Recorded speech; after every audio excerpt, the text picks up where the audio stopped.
Are feelings of guilt holding you back? Guilt is a powerful emotion and it can affect us in two ways. When it is a legitimate guilt, it can guide and correct our bad actions towards the good and reconcile relationships. But false guilt can keep us from living the life we want. False guilt often masks feelings of unworthiness.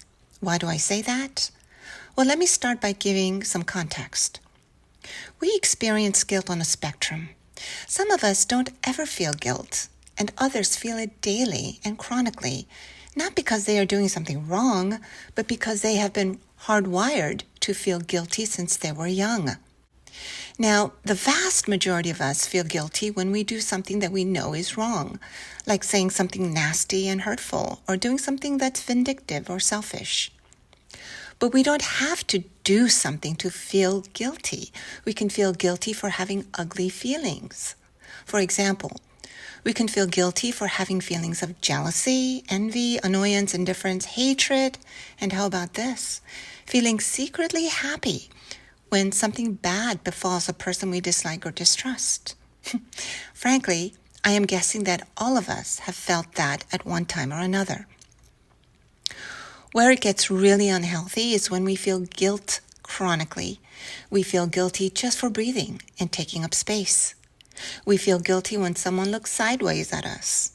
We feel guilty that we did something wrong when something does not go the way we expect or when someone does not react the way we want.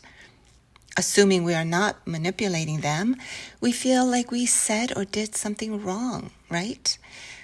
Now, if you are still listening, you probably fall on the right side of the guilt spectrum, feeling false guilt a lot. And this guilt is holding you back from being the person you want to be. So it is constructive to ask, how did we get this way? A most common reason for this is not surprising. Usually, we can source it back to childhood. Some of us had people around us, like parents, grandparents, brothers and sisters, who invalidated us. And most likely it was not intentional because, hey, let's face it, no one, and especially parents, are perfect, right? But it is invalidating comments said consistently and frequently that has a way of infecting our psyche and altering the way we think about ourselves and our place in the world. These comments have a way of making us feel guilty like we did something wrong. For example, how often have you heard comments such as, "You shouldn't be angry," or "Don't be that way," or "How could you say such a thing?" or "Nice people don't say such things," or "How could you even think that? What is wrong with you?" And there are so many more that cuts our confidence. And what is so damaging is when these comments are said to an innocent child. For most of us who suffer from a guilt complex, the invalidations started very early in our childhood, probably before we can even remember the first time it was said to us. When we are consistently invalidated, we stop sharing our thoughts and feelings, right? We go inward. We start distrusting. But we still have those thoughts, don't we? And we feel guilty for even having them. And over time, if we don't address this, it sabotages and undermines our hopes and goals. We allow this voice to tell us we are guilty and don't deserve life's best. The other thing that might have happened is someone said something hurtful to you or wrongly accused you and you expressed what was on your mind, maybe in anger. But instead of the other person admitting or apologizing, that other person turned the table around. This person acted like the victim, breaking down and crying and gaslighting you, saying, "You are so mean. How could you say such awful things to me?" I remember when my mother accused me of being so hurtful, mean, and evil after she violated my privacy by reading my diary where I wrote how much I hated her for the hurtful things she said and did to me.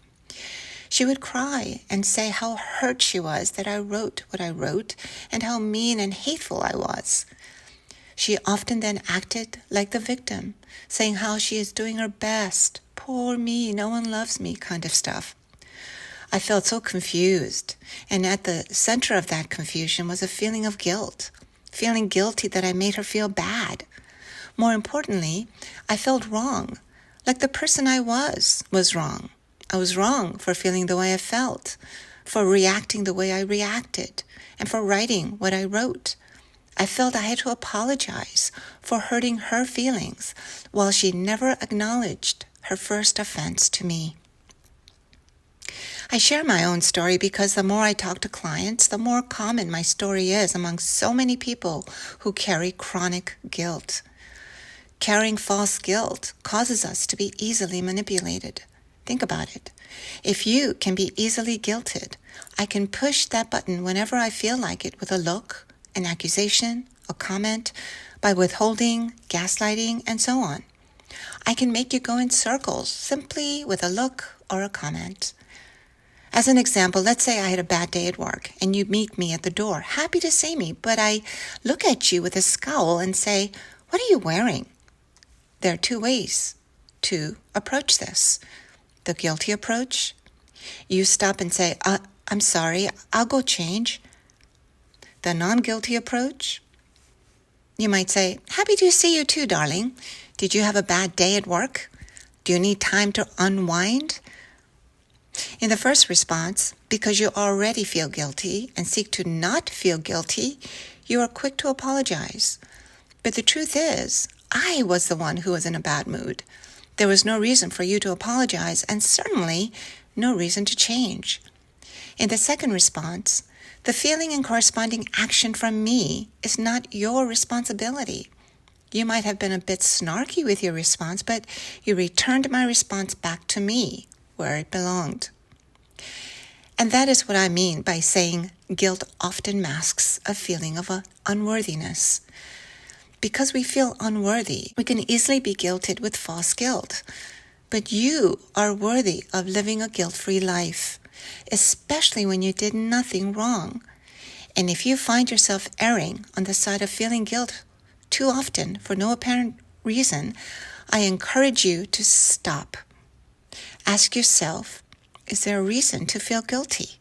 If not, do and say nothing, and be good to yourself.